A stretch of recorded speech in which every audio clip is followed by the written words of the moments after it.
Podcast. என்ன எல்லாம் ரெடியாக இருக்கீங்களா? ஆயிஷா ரா நடராசன் அவர்கள் எழுதிய உலகை உலுக்கிய 40 சிறுவர்களில் இன்னைக்கு நாம் மலையும் காடும் பள்ளி கவிதைதான் விளையாட்டு அப்படின்னு இருந்தவரை பற்றி தான் தெரிஞ்சுக்க போகிறோம். நிறைய பேர் கண்டுபிடிச்சிருப்பீங்க. ஓகே, பார்ப்போம். அந்த ஊரோட பேர் எட்டயபுரம். அங்குள்ள அரண்மனை ரொம்ப பிரசித்தி பெற்றது. எட்டயபுரம் மகாராஜா எல்லாராலையும் நன்கு அறியப்பட்டிருந்தாரு. அந்த அரண்மனையோட பொறியாளராகவும் கணித மேதையாகவும் திகழ்ந்தவர் சின்னசாமி. அவருக்கு ஒரு மகன். சின்னசாமியை விட அவரது மகன் சுப்பையா ரொம்ப பிரபலம்.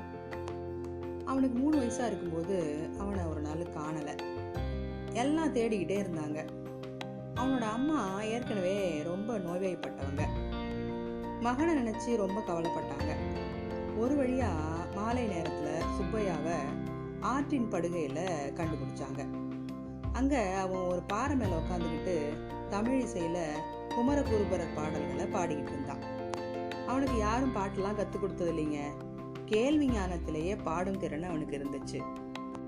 அப்பெல்லாம் எட்டயபுர அரண்மனைக்கு பெரிய பெரிய புலவர்கள் கவிஞர்கள்லாம் வருவாங்க. தத்துவமும் பாடலும் புனைஞ்சு வந்து விவாதத்துல ஈடுபடுவாங்க. மகாராஜா அவங்களுக்கு பரிசுகள்லாம் கொடுப்பாரு. மகாராஜாவுக்கு ஆங்கிலத்திலையும் புலமை இருந்துச்சு. ஒரு நாள் அவைக்கு வந்த பெரும் புலவர் ஒருத்தரோட தத்துவ விளக்கம் கேட்டு வாக்குவாதத்துல மகாராஜா ஈடுபட்டு இருந்தாரு. அப்ப அப்பாவோட அங்க வந்திருந்த சுப்பையா எழுந்து போய் அந்த பாடல்ல இருந்த பிழைய சுட்டி காட்டினான். வெண்பாவுக்கு இலக்கண விளக்கம் கொடுத்தான். எல்லாருமே அசந்து போயிட்டாங்க. அப்ப அவனுக்கு வயசு என்ன தெரியுமா? 6 தான். தன்னோட மகன் ஆங்கில பள்ளியில படிச்சு தன்னை மாதிரியே ஒரு என்ஜினியர் ஆகணும் அப்படின்னு சின்னசாமி அவனை உள்ளூர்ல இருந்த ஒரு ஆங்கிலோ இந்திய பள்ளியில சேர்த்தாரு. ஆனா சுப்பையாவுக்கு 4 சுவர்களுக்குள்ள கொடுக்கப்பட்ட பாடங்களை இயந்திர மாதிரி மனப்பாடம் செய்ய விருப்பமே இல்லை. மலை, காடு, ஆற்றுப்படுகைகள் இதெல்லாம் சுற்றி திரியதையே ரொம்ப விரும்பினான். அந்த 6 வயசுல அவன் கால்படாத இடமே அந்த ஊர்ல கிடையாதுன்னு சொல்லணும். கணீர் குரல்ல பிரமாதமா பாடுவான். ஒரு நாள் எட்டயபுர மகாராஜா அவனை அழைச்சிருந்தாரு. இப்படியே சுற்றி திரிஞ்சுக்கிட்டு இருந்தீங்கன்னா எதுவுமே தெரியாதவன் ஆயிடுவ அப்படின்னு சொன்னாரு. உடனே அவன், உங்களுக்கு என்ன தெரியணும் கேளுங்க, நான் சொல்றேன் அப்படின்னா.